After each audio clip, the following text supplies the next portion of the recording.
Na kuna wengine ndani wanasikia ni siasa. Nisikize, mwingine anasikia siasa sio dhambi. Unasikia ndani siasa na iko ndani, nenda kaifanyie kazi hiyo siasa. Sikiliza, siasa ni mfumo wa mwongozo, lakini siasa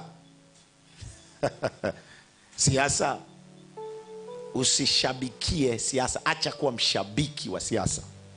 Mshabiki wa siasa ndio mtu asiye na akili, na washabiki wa siasa ndio wanakufaga, na washabiki wa siasa ndio maskini duniani. Ila hakuna mwanasiasa maskini. Nisikilize sana unielewe. Mashabiki wa siasa ndio wanakuaga ni maskini. Kwa nini?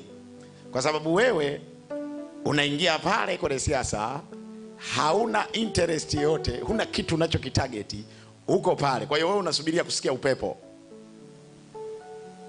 Huyu mtu wa namna hii sikushauri kuwa shabiki wa siasa. Ila kama ndani yako umesikia kuna hicho kitu na unaiona nafasi ya wewe, nenda kwenye hiyo nafasi. Kwa nini? Kwa sababu ukienda kwenye hiyo nafasi, Mungu yawezekana ndicho kitu alichokiweka ndani yako. Kwa hiyo kama amekiweka hicho kitu ndani yako, nenda moja kwa moja kakifanyie kazi. Kwa nini? Kwa sababu utakapokifanyia kazi ndipo utakuwa umeanza kuishi mapenzi ya Mungu kwenye maisha yako ni nini. Ndipo mapenzi ya Mungu kwenye maisha yako utaanza kuyaona pale ambako utakuwa uko kwenye position yako. Kwa sababu kama hauko kwenye position yako, huwezi kuona mapenzi ya Mungu kwenye maisha yako. Lazima ukae kwenye nafasi yako. Kwa hiyo unashauriwa sana. Kwa hiyo kwenye siasa usiende kishabiki.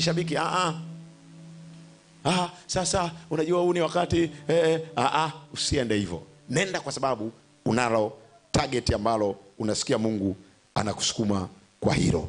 Bwana Yesu asifiwe sana.